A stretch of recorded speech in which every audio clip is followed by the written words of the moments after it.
Okay. Fun. As you notice, I'm leaving for work and it's daylight. That's because I'm leaving a lot later than I normally leave. Well, not a lot, but I'm leaving later than I normally leave because guess who woke up a little bit late this morning? Okay. We'll get to the reason in a second, but I woke up a little bit late this morning. Y'all look at my hair. I washed it this morning. Normally, after I wash it, it's uncontrollable, and I can't do anything with it. It just fell perfectly today. Everything worked out perfectly today. It's awesome. Best wash day I've ever had. But anyway, I woke up a little bit late this morning because I didn't get in last night until almost 1 o'clock this morning. So, there's that. Hold on, I'm gonna pause you, do the trash, and then it's story time. Okay, trash is done.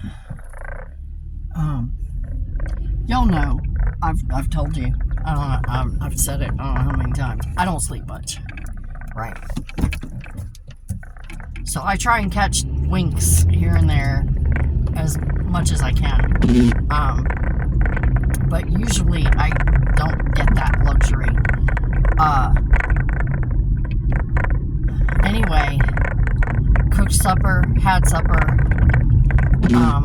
went back to my room and messing around on my phone, whatever. And I fell asleep, as I most nights do. Fell asleep. I don't know what time it was when I fell asleep. It was probably sometime around 7-ish. And I was sleeping so good too. Oh, dude, I was sleeping hard. Fuck. And I wake up to this on my bedroom door. I thought it was Dad. It took a minute for me to wake up and realize someone was knocking on my bedroom door. I thought it was Dad, so I jump up and I'm like all groggy, can't stand up straight, losing my balance, almost killed myself getting to the fucking bedroom door. Open the bedroom door, it's my brother-in-law. Okay. What's going on? And he's like, I think you need to come out and call an ambulance. Okay, now what? So I come out and I call the ambulance with very little information. Apparently my dad was having trouble breathing. Not surprising, he has COPD. I think he was having a panic attack. My brother-in-law tends to think the same. But when he said his chest was hurting, and his left arm was hurting, we called the ambulance. Okay, so the ambulance comes, takes him to the hospital, we follow, they get him set up in a room, they do some tests, whatever, then they let us go back and see him. He is complete diva the whole fucking time that we're back there. I can't even describe it. You had to be there. You had to be there. Anyway, we're there, probably in that room, 2 hours, maybe 3 hours we're waiting. I don't know. It felt like fucking forever.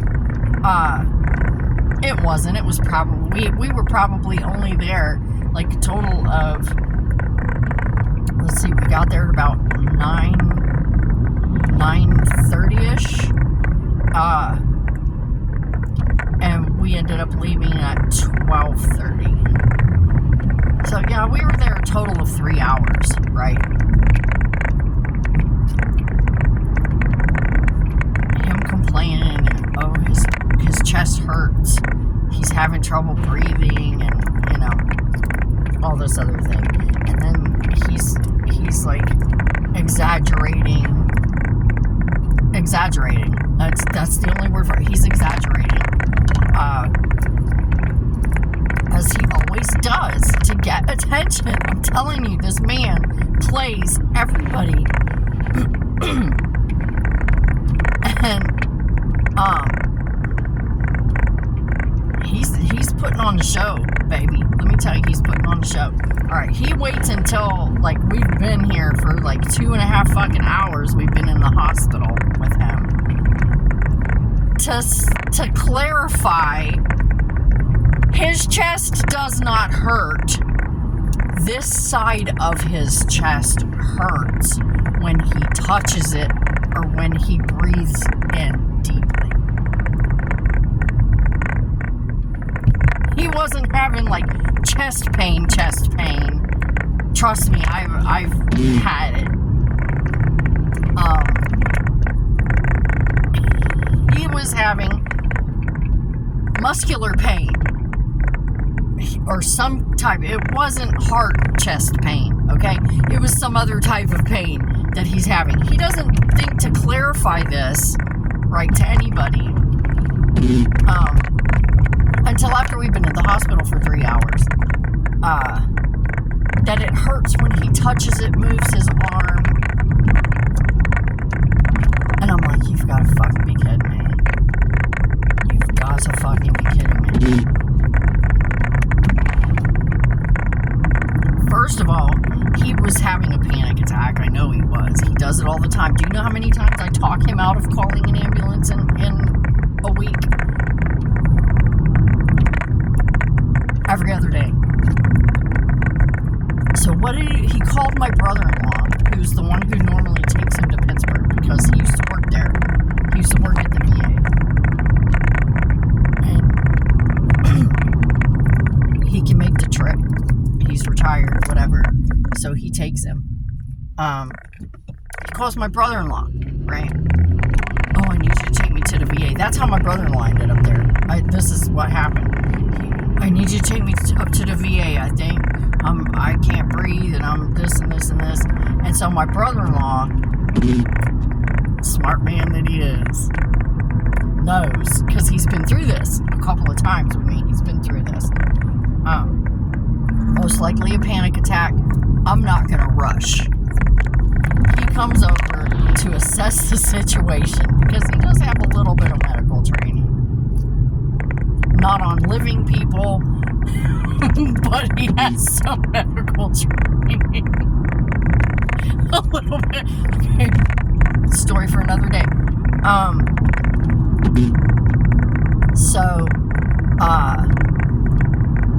He assessed the situation, and when Dad said his chest was hurting, that's when he was like, well, okay, better safe than sorry. I'm not going to take you to the VA. Let's just call an ambulance. If your chest is hurting, we need to get you there now. We don't have time to drive an hour to Pittsburgh. So that's when he woke me up and had me call the ambulance. The smart man. He's like, no, we ain't going to play this game again. Let's see what's really going on. And so that's what we did. But yeah, he doesn't tell anybody until after we've been sitting in the hospital for 3 fucking hours that it's not chest pain. This side of his chest is sore when he breathes and moves his arm and touches it. And I'm like, really? That's the chest pain you're talking about? You need to give me something. He kept telling him, you need to give me something for this chest pain, for this pain I have. It hurts when I touch it. It hurts all the way. And they're like, fuck. First he was bitching, I need something for pain for my hip.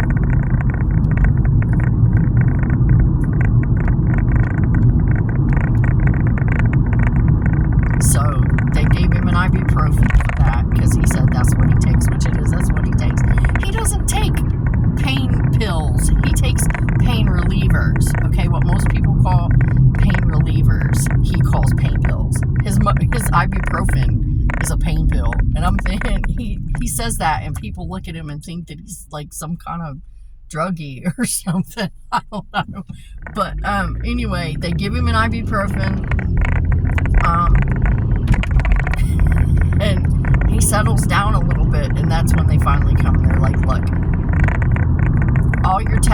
back okay, but we're just going to keep you overnight. Okay, just to be certain. Just to be certain. So that's what they did. They moved him to his room and left. I got home, it was like almost 1 o'clock. And I told my son, I normally I would have just stayed up, because once I'm up, I'm up. But I was like, I'm gonna try and sleep a little bit more for like 3 more hours. So I went and laid down and ended up sleeping till I did end up falling asleep. Normally I wouldn't, but I did end up falling back asleep, and I ended up sleeping how many more hours? About 4 more hours, 4.5 more hours. Woke up at 4:30. It was cool. Woke up at 4:30. Sat for a half hour, had coffee, and then hit the shower. But yeah, this is this man. Oh my god. But you should have seen the show he was putting on. You should have seen the show. I'm telling you, he was bringing the fucking show in this place. They pull a curtain when you're in there, right? They pull a curtain. Privacy, right? Most people, when they're injured, sick, whatever, don't want people gawking at them when they're walking by, right? Just don't gawk at me, right? You're half naked, you feel like shit. You don't want people gawking at you, okay? At least I don't. Shut that fucking curtain and don't come in here unless it's something important. That's me. But, yeah, he was mad because they closed the curtain. He was mad because they closed the curtain. Why'd they close that curtain? I said, it's for privacy, Dad. I said, most people don't want people gawking at them when they're half naked and sick. Well, I don't care who looks at me. Of course you don't. I'm thinking, of course you don't, because then they can't see the show. If the curtain is pulled, they can't see your overreactions, and they can't see your exaggerated movements and reactions, okay? That was it. He did not want that curtain pulled because he wanted them to see his overreactions. I was mad because I was sleeping so fucking good. Dudes, I was sleeping so fucking good. The best sleep I was getting in months upon months. I was sleeping hard. It was that kind of sleep where you hear something and it's like part of your dream, so you don't realize that it's happening outside of you. That kind of sleep. Dude, I was sleeping hard. Fuck. I was so fucking mad. Oh my god, I was so fucking mad. All that time for him to finally say, oh no, it just hurts when I touch it and take and breathe in and move my arm. And they kept him anyway, which is fine. I slept. My son had a nice peaceful night to himself for once. I was mad. I was so mad. I swear I bit my tongue so fucking many times last night. I'm surprised I wasn't spitting blood all day. It was unbelievable. And then I texted my sisters, right, to tell them, okay, this is what's going on. This is what's going on. Because if I don't tell them right away, they get mad. Why didn't you tell us? Because that's a story for another day as well. One time I didn't tell them he went to the hospital. But I knew he was fine, and I knew it was just another one of those, this is what he does once a week, okay? This is a once a week thing, guys. You know that. I've told you that. Like, tons of times I've told you that this is what he does. They didn't want to hear it. They didn't want to listen to it. They were mad. I didn't tell them that he had gone to the emergency for the same thing he goes for every single fucking time. And he's fine. If he were not fine, I would know he were not fine. Okay? It would be genuine. I would be able to tell it was genuine. Okay? Bullshit detector. Total bullshit detector. All right. I know these things. But they were mad that I didn't tell them. So now I tell them every little thing. I tell them every little thing. So then my one sister decides that she just wants to get everyone worked up. So she starts texting everyone else. People who, she texts my niece who lives up here with us. She lives halfway across the country. So she texts my niece who lives here with us. Oh, he's in the hospital. Oh, because drama, of course. It's drama. And so then she gets upset. So she texts my brother-in-law, Dad, what's going on? He's like, it's not a big deal. Don't worry about it. I don't know why your mother texted you and got you all worked up, but it's fine.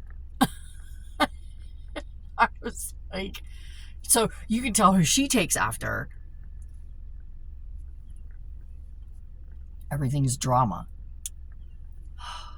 I'm tired of it. I'm tired of the drama. I want it to end. I just want it to end and go away. Just go away. Go away. I'm so tired of drama. I'm trying to flush everything out of my life that even slightly resembles drama. I'm just like,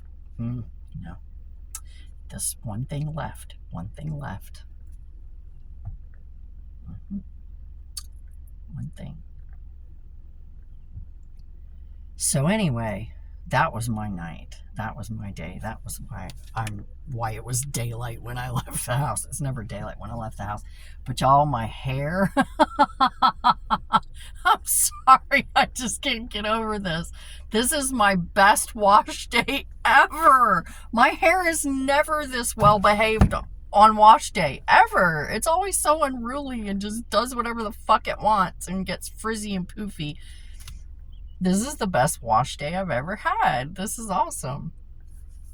Oh, what's this? Okay, this is my leftover Coke from last night at the emergency room. Okay, I'm fixing to play a little bit of mad scientist here. This is my leftover cherry Coke from yesterday. And together, it will make a Cokey cherry Coke. There we go. And it's fine.